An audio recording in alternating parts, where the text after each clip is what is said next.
All right, welcome back, Houston Hacks fans. We are talking about today the champions of the National Draft League Association, and we are going to interview them in order. So that'll be Cooper first, season champ number 1 and 2.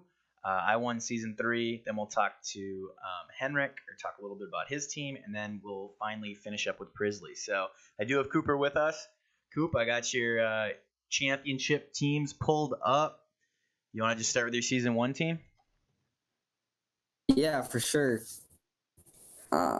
This team was definitely different. It was a little weird. Obviously, the first season of NPDL, so we were figuring stuff out. But Reuniclus was definitely MVP. He was awesome to use. I also love Como and Greninja. Were my favorite mons. Mega Scissor and Bulu, those are both like end of the season, mostly focusing on matchups with playoff teams. Specific Pokemon. Rabombi, it just provides utility with webs. I've used Rabombi or webs on a lot of my teams. I think webs are incredible in draft. Right. Yeah, you've used Rabombi on a bunch of your teams, actually. You had it last season, and I believe you've had it 3 different seasons? Or no? I know I've had it 2, and I think I've used Galvantula, so I think 3 webs at least. No, it definitely provides a ton of value. Yeah, and it's usually around like 2 or 3, so I mean that's not bad at all. No, it not forfeiting a ton. Right, it doesn't cost you a ton, for sure. But rounding out the roster, Moltres, it's just great resistances defensively, and then hits really, really hard with Hurricane if you can hit it.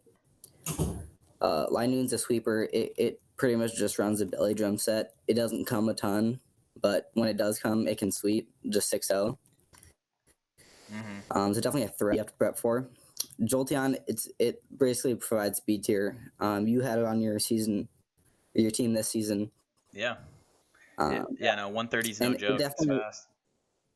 Yeah, it definitely depends on matchup, but it just makes you like not be able to speed creep or have to respect speed and bring Scarfers, which is really nice. And then the Hilgo, 2-time on the team as well as Jolteon. But another favorite mon, gets a ton of coverage. It actually snuck one on you in the semis. I know. I remember playing you in the semis, and I, for whatever reason, left Nihilego off my prep list. It's not like you cheated or anything like that, or made a transaction late or whatever. I just totally just blanked that you had Nihilego, and so on the before the game started, I was like, oh my god, this 6-0s me. I mean, it didn't 6-0 me, but it came pretty close. It definitely played a pivotal role in the game. But it put in some work for sure. And the final one is Alomomola. Just wall, it pivots with your generator, and Wish Pass is super good. You love walls, man. Quag, Alomomola. You've always had something just nasty that just sits in the way. Like your second season championship team had Celesteela, Mega Venusaur, just thick insta win. If I think you put it in chat recently, if people don't prep for defensive mons or defensive teams very well, you just win, Right, sure. And with my season 1 team, which is very offensive, and Alomo being super defensive and having Regenerator is a great pivot. Just to come in, take a hit, and then get my threats back in, and get them back in healthily with Wish. Right, and I think it fits your play style of you make good game time decisions, whether to double or predict. I think that fits. Alomola doesn't necessarily need to have U-turn or something like that. You're just able to make the correct double and get in, like you said, get your threats in. Yep, for sure. Do you want to talk about the game a little bit, championship game? Yeah, let's talk about season 1 championship game. So you played Jin, right? Yep, I played Jin. Not in the season anymore, but was 10-1 the regular season. I was the only player that beat him. So undefeated other than me. So a really good player. He was dirty that he had Mega Alakazam and Kyurem Black, which were super big threats, very polarizing, no switch-ins to either really. Mm-hmm. Play around, like play really smart. Right. No, for sure. He actually didn't even bring Mega Alakazam in the championship I game. could not believe that he did that. I remember prepping with you, and like with Zam's coverage, like it had great coverage against your team. For sure. I don't know if he's scared of some priority from Mega Scizor or maybe Scarf Greninja or something, but yeah, no, he left it at home, which was awesome. Yeah, it was awesome for sure. Basically, it came down to an end game of Reuniclus with Assault Vest Regenerator and Alomomola being able to wall his Entei and Roserade, I believe. And I could basically play it safe and switch around. Mm-hmm. The play earlier in the game that got us there was he defogged away spikes and set up with his Crawdaunt. And that allowed my Rabombi, who was sashed, to take a hit and kill his Crawdaunt. Right, because otherwise that thing just won, right there. Essentially, that he lost himself the game by defogging, which is unfortunate. And there's no way for him to know that I'm defogged. Mm-hmm. Sorry, that I'm sad. Right. I got a little luck there, but the mid game Sash Rabombi came in handy. Yeah. And at that point, I think I was in the driver's seat that I could just play defensive, and play until I won. For sure. No, as soon as Crawdaunt went down, it was like you said, you could just pivot back and forth. You had answers for everything he had, and he really couldn't break you unless you really threw or something bad, crit or something happened. Right. Right. Awesome. So that's season 1. Champion Cooper beating Jin. Jin only lost twice all season. The Montreal Mothims is his name, or his team name. Really good player. I wish he would have stayed with the season. I know he like mentioned something in chat, like I don't know if it was a couple weeks ago or what. I was like, oh my gosh, Jin's alive. But yeah, that's funny. Right. So then we go into season 2, and let me just remind you that the Houston Hacks fell to the Portland Trailblazers in the 3rd place game of season 1. For you Houston Hacks fans out there, we lost to Turtonator, the shell smashing devil, and Cole will never let me live it down. So I hate that mom with a passion now. Maybe I'll have to pick it up in season 5 to, or season 6 to, have a little revenge. But we'll see. So all right, let's move on to season 2. This was a really fun season. Do you remember your record that season? I don't off the top of my head. Because this was the season that Cole went undefeated, correct? I think so, with his Breloom plus Latios. Yeah. Got a ton of kills. Cole went undefeated. I had 1 loss, and it was to Cole. I want to say I had like 3 losses or 2 losses in the regular season. Yeah. I think you lost to me and Cole, and then I think you. Yeah. Because I choked against your Gardevoir. Do you have a Gardevoir this season? Yes, I did. Mega Gardevoir? Yes. Yeah, Mega Gardevoir plus Hydreigon. And then you lost to Ben too, I believe. Yep. Yeah, that was the 3. So 3 good players. I mean, I wasn't super mad or sad or whatever. I mean, I was like 3rd or 4th seed, so I was still in a good position. Mm-hmm. The team was definitely different. It functioned a little bit differently than my first. Yeah, it was much more defensive. Right. The defense pieces were a lot more essential to the game plan. And it's basically chip as breakers, and then I can win with either Mega Venusaur or Celesteela in an end game. Right. No, those two functioned extremely well together. Steela plus Mega Venusaur. They're just so difficult to break both of them. Just eliminate one of them. And then you're right. You had an extremely good Scarfer and Darmanitan. And Krookodile. Right. Krookodile, one of my favorite mons. Oh man, I used it season 1. Just a fun mon to use. Yeah, super fun. Great Scarfer. You can even run Band. You can be offensive Stealth Rocker.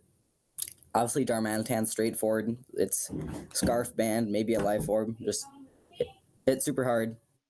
Mm-hmm.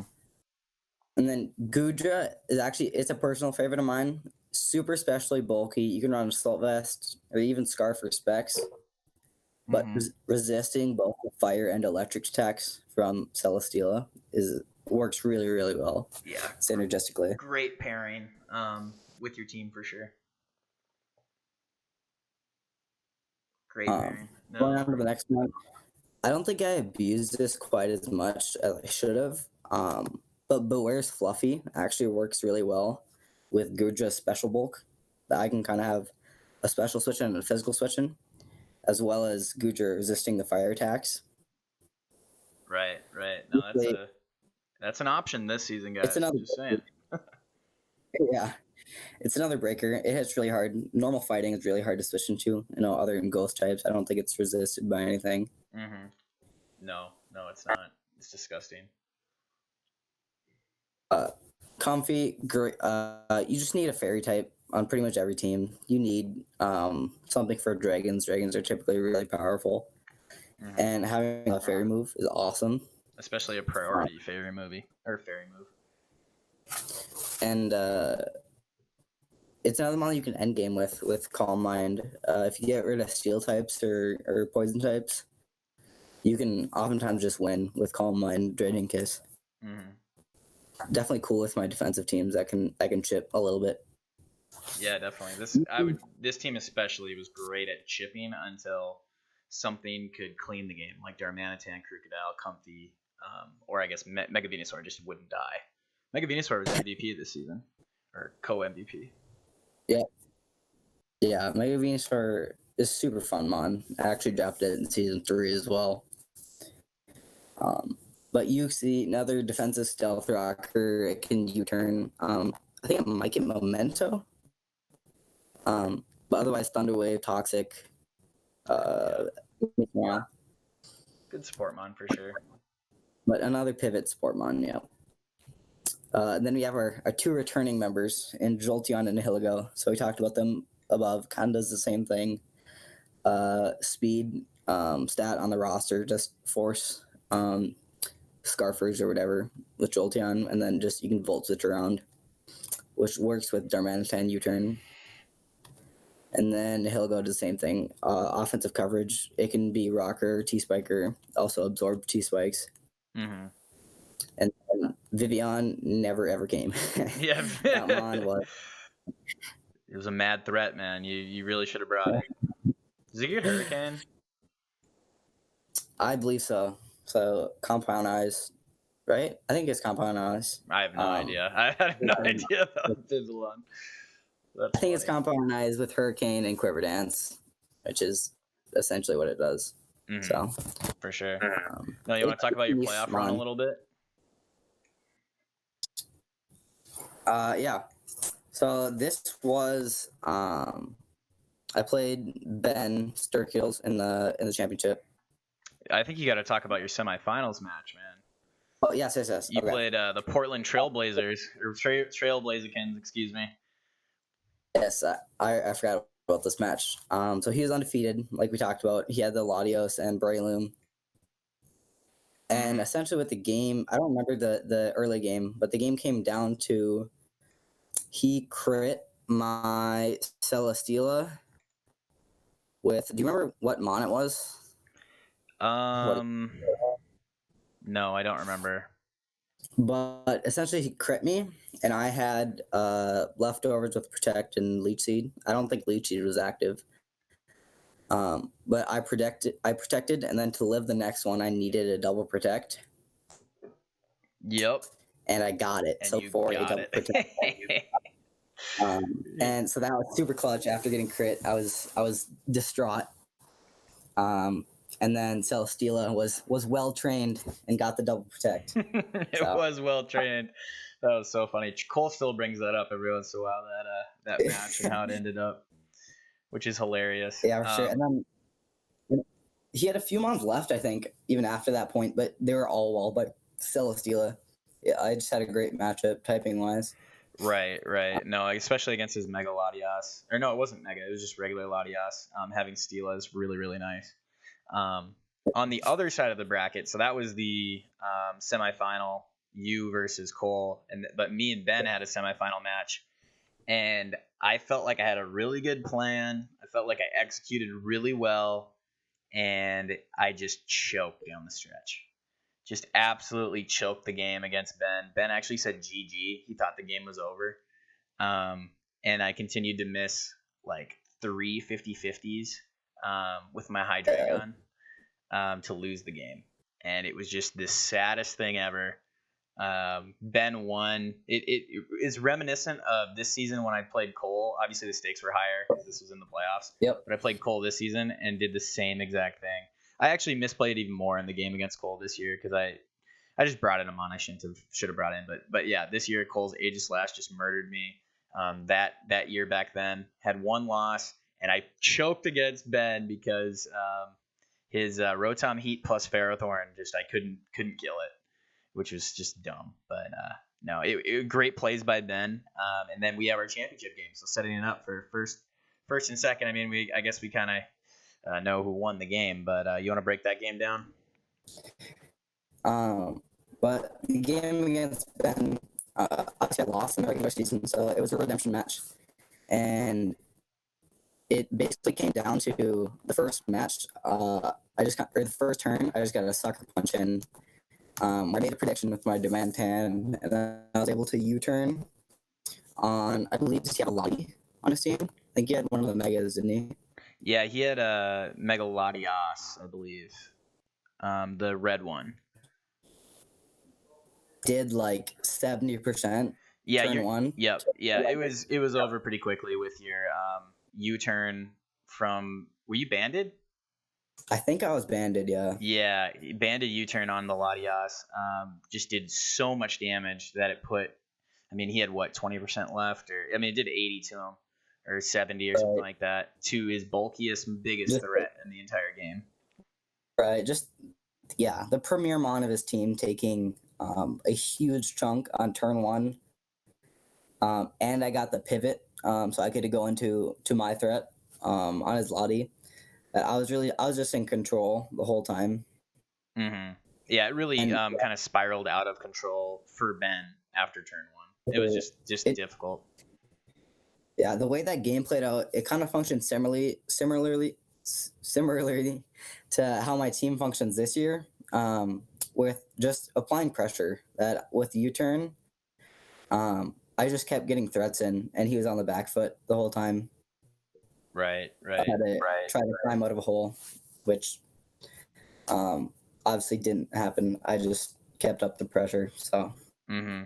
Yeah. No. It was well played. Yeah.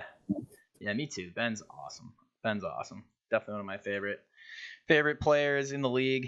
All right. Finally, my favorite part of the video. I get to talk about my season 3 championship squad. So first, I have the award winners for season 3. We didn't put the final rankings in because we actually moved to Otto's website after season 3 immediately because we wanted to start really quickly so we could be done before Sword and Shield started.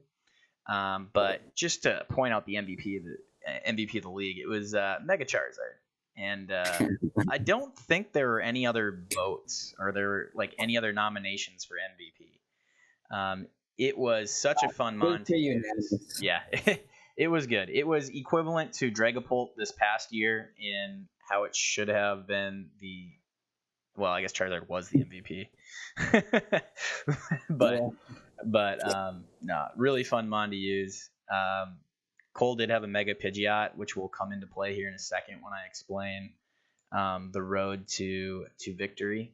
But last thing I want to point out is I wish we could import our stats from season 1 through 3, especially like me, you, Cole, and Ben. Like we all had nasty stats from all those first seasons. So that'd have been kind of nice to help bolster our records on Otto's site. Yeah, that'd be cool for sure. That right. Obviously we would have an extra championship on the site. Yep. Yeah, that would be nice, but that's all right. We'll have to. Oh, oh yeah, both of us don't have a championship, do we? On the site. Nope. Damn. We gotta step it up, bro. We gotta step it up. Yep. All right, this is our season. But here's my championship team. I'm just pulling up. This is also inside in the doc. But basically, the way that it worked was give Mega Charizard a chance to sweep, and it will. Is kind of how it worked. Basically, I paired my Mega Charizard up with Manaphy, and those two could break for each other. And Manaphy could just be versatile enough to do different things for my team. And then to counter against other dragons from sweeping me, I had Mimikyu, which became a really nasty pick. Especially I had Z Ghost, I believe, on my team. Or no, this is where we did Z attacks. My all Z-Mon was Manaphy, and my Z attack Mon was Mimikyu. So at least the week 1, Manaphy was able to get the 5-0 sweep with a Z Rain Dance. But the rest of the weeks were all Charizard. He dominated, collecting 22 kills in the regular season. The other weakness of Charizard was obviously rocks, and then things that are faster than it. So I supplemented webs and then Donphan plus Xatu to just make sure rocks weren't an issue for me. I did have Ferrothorn on this team. I hated having Ferrothorn throughout the entire year. It really just stopped my momentum in every single game. And so it was just difficult for me to use it. Heracross did get a 6-0 game against Steph during the season, which was fun to watch. Yeah. And definitely was a big threat, but not anywhere near the level of Charizard. Charizard totally carried this team offensively. But yeah. I think a lot of your team was basically just enabling Charizard to put in work.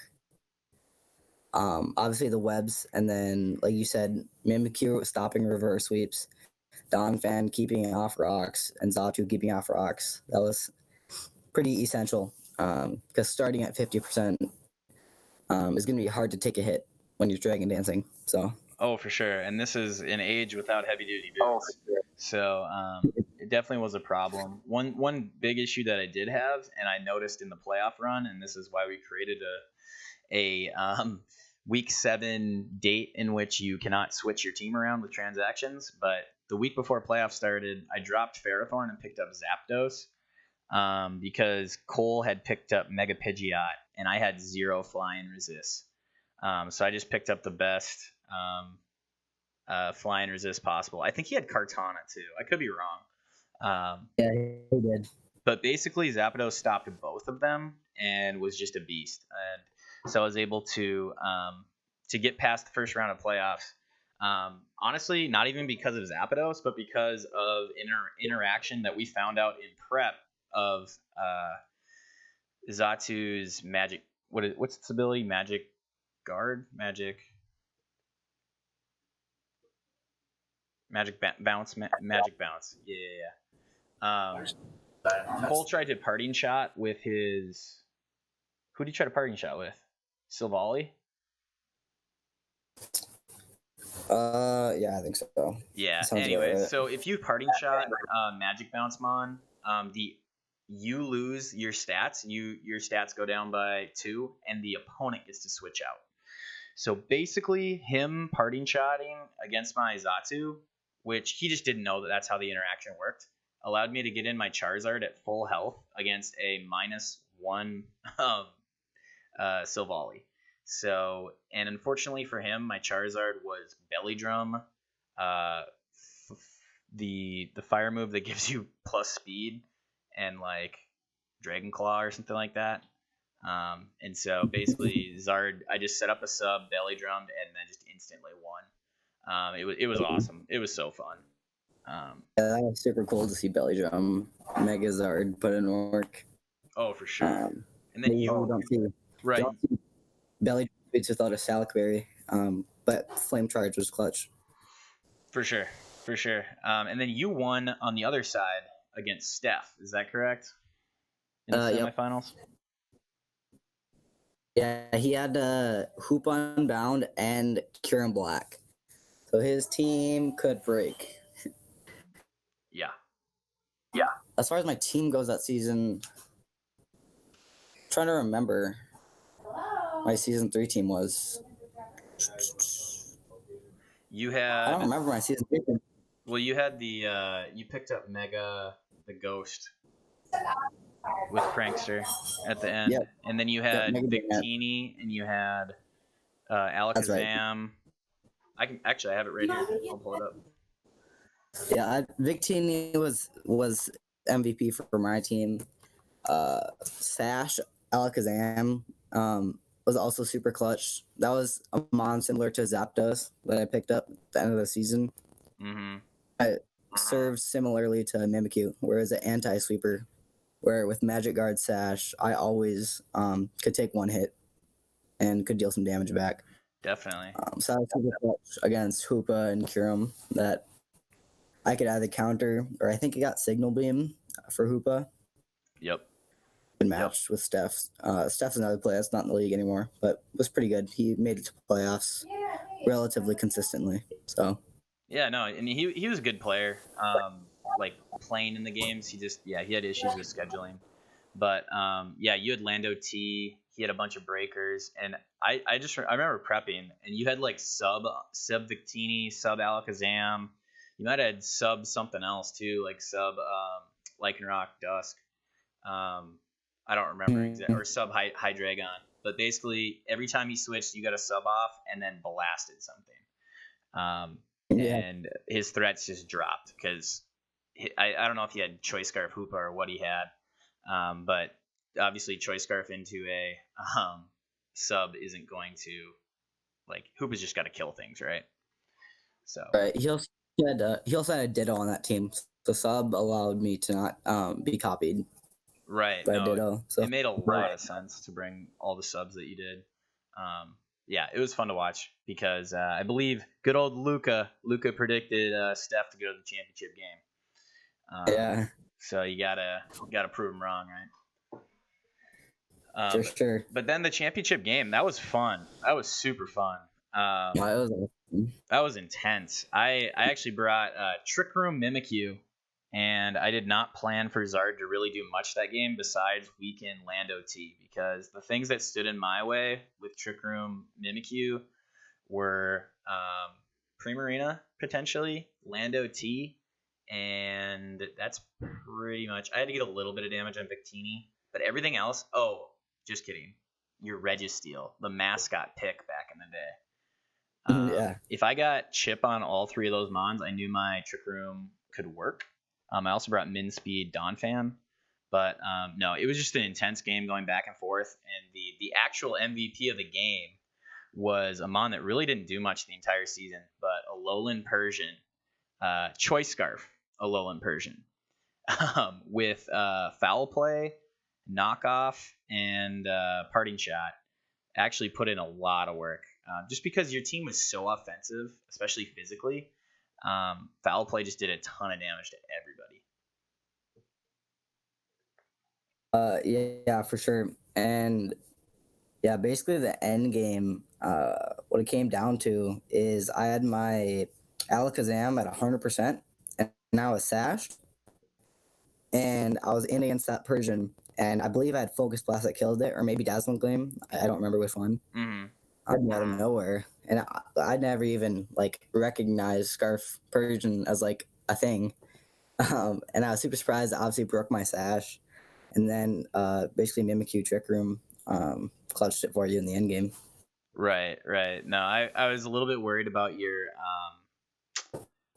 Mega, your stupid Mega Bayonet. That thing was just being able to Destiny Bond at any time could just stop my sweepers from doing what they wanted to do. But no, that was definitely a super fun game. Went down to the wire, and luckily I was able to keep Donphan around too. Donphan, low key, the glue, or the not the MVP because Charizard got all the credit, but for the season. But Donphan did so much for me that season. I love that But yeah, no, season 3, super fun season. Let's move on to season 4, the scandal of the Washington Alakazams. Okay, I don't know if everyone remembers this. I think I whined about it once in chat, but I didn't get any responses. I don't believe. But Zeraora, if you guys don't remember, was picked, I believe, second or third. I think by Nutjack. I could be wrong on that. But at the end of the draft, Zeraora was traded for a Mon that Henrik had. Henrik had Entei. Picked it up pretty late, I believe. So Nutjack traded Zeraora for Entei. And then he continued to drop Entei after he got it. So basically gave a free Zeraora, arguably the best Mon in the league, to Henrik, who already had Mega Medicham, Lando I, Dragon Knight, and Ferrothorn. So there's my rant. I love Henrik. I love Nutjack. But Henrik's team's just absolutely nasty. Just disgustingly nasty. Coop, you have the team pulled up in front of you? Yeah, for sure. Basically, Zeraora, it really fit his team well because Mega Medicham broke. So Zeraora just providing the speed tier and be able to volt switch around and get Mega Medi in for free, basically. And they could just spam huge power, high jump kick. Was awesome. And then he even had mons like Pharaoh and Vaporeon that fit really well defensively. And I think functions similarly to some of my teams, where it's so offensive, and then they just have mons like Pharaoh and Vaporeon to like fall back on, and typically aren't going to get broke easily at all. Oh, for sure, for sure. No, like I'm just looking at his team, and it's just so good. Like the speed tiers, the offensive presence, the walls, like his defensive mons, Alolan Muck, Piloswine, Vaporeon, and Ferrothorn, great defensive mons. They all, do different things for his team. Meanwhile, the rest of his team, along with Webbs or Bombi, multiple-time champion, just applying so much pressure. Zeraora being, 143 speed. Salazzle's fast, Rabambi's fast, Mega Medicham just breaks, and it's at 100 speed, which was pretty good back then. It wasn't incredible. Lando I was pretty fast too. How fast is Lando I? Do you remember? I think it's like 101. 101. Oh yeah, that's just nice to outspeed the 100s. And then Dragonite was actually a really nice addition that he played really well. Didn't necessarily have a ton of roles because everything else in his team was so good. But just a good mon overall, for sure. You want to talk about the battle? Or the playoffs? Kinda. Yeah. So, in the playoffs, I had a team that I didn't really like that much. It was a fun team for sure. I definitely have some love for it now because I just didn't think it was that good of a team, personally. I was very lucky and able to pull out a few games in the playoffs, especially against Cooper. We played in the semifinals, me and Cooper did. And I had a Papa Berry Scizor that basically rose from the dead and was able to kill Cooper. Like, Cooper thought he had the game with your Mimikyu, and I was able to basically rise from the dead and take care of you and your Mega Lopunny. You want to just talk about that game a little bit? Yep. So basically, from team preview, I knew Mimikyu was my end game, and the biggest threat to that by far was his Scizor. And I started the game with a Selgar, I believe, and I got like 2 layers of spikes up, and maybe even rocks at some point. I don't remember exactly. Mm-hmm. And then I chipped. I think I final gambited your Scizor. Yep, and I got it down. I didn't even think of final gambit. I just bullet punched as like a mid ground play, and if I didn't bullet punch there or switch out, I would have been in trouble because luckily I went first and was able to deal some damage. So your final gambit didn't just murder me. Yeah, for sure. That was super clutch. Saving, 20%, 30%, 40%, whatever it was, allowed your Scizor to pop the Iapapa next time it came in on hazards. Mm-hmm. I set up with Mimikyu. I thought it was safe. I mean, I didn't even think of Iapapa Scissor as an option. I would think, banded leftovers, maybe Akaberry. Right. Yeah, you hit kind of the sweet spot with the hazards. It's fortunate you got in that range. And then, Definitely. you came up to 70%, and I couldn't do anything. So and I had to play around it. You just had too much left Right. with Gigalith and Sylveon that I couldn't pull it out. Yeah, no, you had Mega Lopunny, and I really didn't have any good answers to it. Gigalith was one of my answers to normal type coverage, and Sylveon was my answer to the fighting coverage. And so I decided I would bring uh, Rocky Helmet on both Mons, and I would just pivot back and forth and try to attempt to beat your and with Sand, try to beat your Mega Lopunny without ever attacking it. Except for, do you remember the attack that Sylveon had on Quick attack. Yeah. it? Yeah. That was another cool tech that, I was at 30% or whatever. Because you had Rocky Helmet, which is really bad. And I also couldn't sub. I had Substitute on it, but obviously Hyper Force goes through sub. Mm-hmm. You had Sylveon set that perfectly countered Lopunny.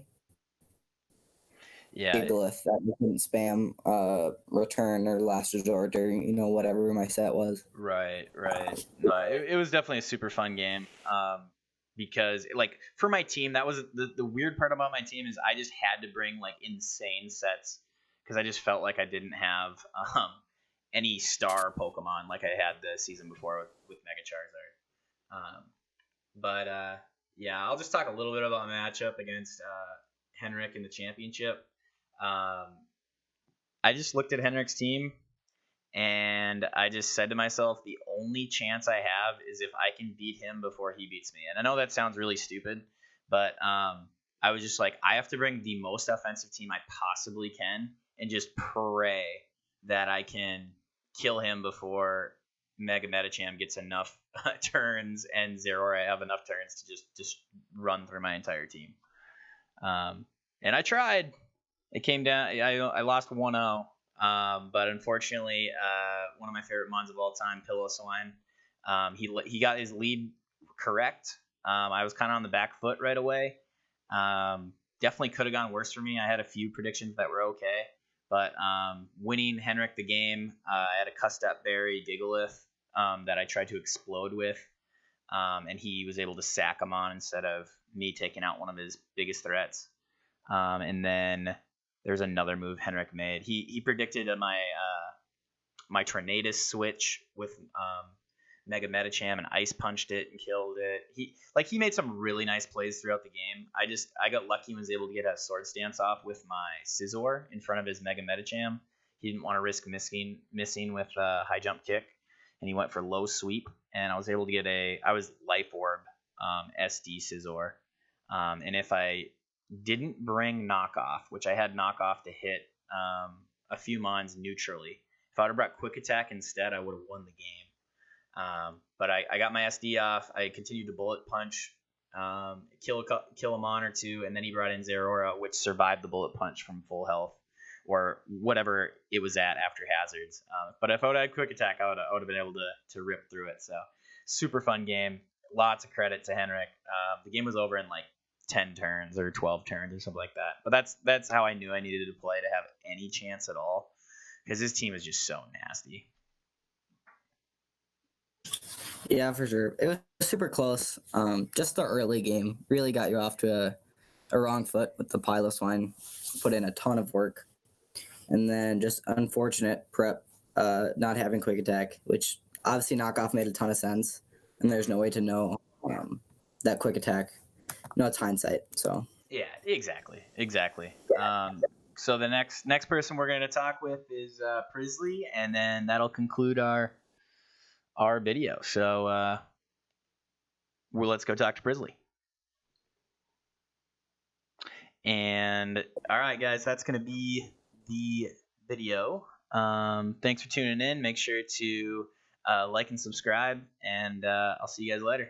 Peace.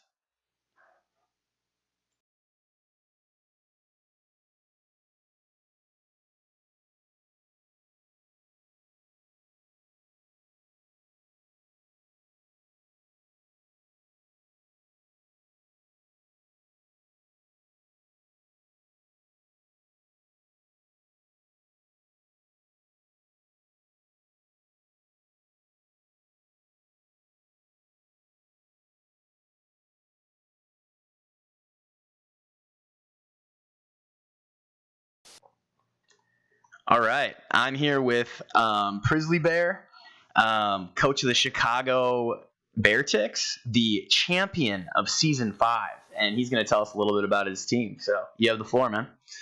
First, I'd like to say, long-time listener, first-time caller. All right. The entire team I had for this, set was just mainly pick up Dracovish, a just absolute monster of just Vicious Ren, click it, watch the enemy team be deleted. Right. And then I just surrounded him with a whole bunch of bulk, with the Krustle, Duosian, Mandibuzz, Scrafty, Steelix. Yeah. And even Glare and Weezing. And Weezing, yeah. All the bulk in the world, just to give him a bunch of switch outs and allow him to just shine. Yeah, definitely. And then halfway through the season, my other gem of a pickup was Gothitelle, because I started realizing that the drawback to Dracovish is that they see you have him, so they either pull a bunch of defensive mons or mons with water absorb. So the whole goal for Gothitelle was to kind of like trap any walls or anything that Dracovish couldn't deal with, and then just get him out of the way and just allow him to sweep. Right, and honestly, you did that. I mean, I pull up your schedule here once I get to, like you were mentioning just before this, like you lost a few games early. Your record wasn't insane until all of a sudden you pick up Gothitelle and you start just destroying people. Unfortunately, I think I was your first victim week 7. You were the Gothitelle experiment. and it was great. It like that trick set was awesome. So I believe our game came down to like I didn't know if you're going to trick me or not, and so I went for recovery, and then you tricked me. Yeah. And then you're able to win. It was a 50-50 of do I have a choice item to lock you into it. Yeah, I remember. Right. No, that was a fun game. That was a super fun game. Actually, going back, I have never beaten you. I think you're one of the only players I've never beaten in the entire league. So for what that's worth, I don't know much, but points in my book. Right. Definitely. Yeah, no, I remember your Heatran Bulu team from last year. That was nasty too. A ton of balls, but no, congrats, man. Yeah, you just rolled everybody going through the record here, which is awesome. And then the championship, obviously, as a viewer, I was hoping it'd be more, I guess, back and forth, but you played your win condition and you had it, It was to get an Avalugg, knock off its item, knock off anything that wanted to come in, just to make sure I can stick on Avalugg, throw in Gothitelle. And win the game. It was great. And that was my entire plan. Right. No, that was awesome. When I was helping Cooper prep, and it was something that we brought up, and he's like, oh no, max tech adamant crunch, like that does enough. I was like, should we calc that? Like, what if he's max defense? And we're like, no, it'll be okay. Obviously, to be fair, he did get me within like 4% with that crit. Right. That's true. I mean, there were definitely a few things that could have rolled either way. But at the end of the day, like, it's not like that set was a mystery. You know what I mean? Like, you brought that a few different times. So, yeah, exactly. No, it was a great season, man. It was fun to watch Gothitelle dominate. I'm actually interested. We'll see what the consensus is here, whether we're going to have Gothitelle on our next season or not, at least with its shadow tag. I think at 200, I think it's fair. So I think that's where I'm leaning with my vote. I don't think Cooper's going to like that, but yeah, I mean, you really pay for it if you want it. So, No, thanks for coming on, and I guess I'll try to beat you this season, man. I look forward to. For sure. Always looking forward to it. All right.